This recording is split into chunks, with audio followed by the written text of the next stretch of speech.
This video we're going to fix the problem with the noise. It's normally caused just by the disc brake rubbing on the pads. So we just need to make some adjustments to the caliper, the position of the caliper.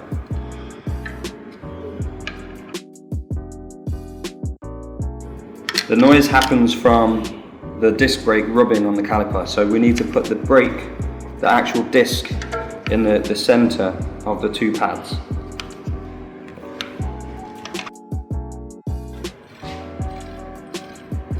Okay, same again, this is for the rear disc brake and it's usually caused by the same problem. We just need to align the disc brake back into the center of the two pads. The noise is usually caused by a small amount of friction on one side of the pads.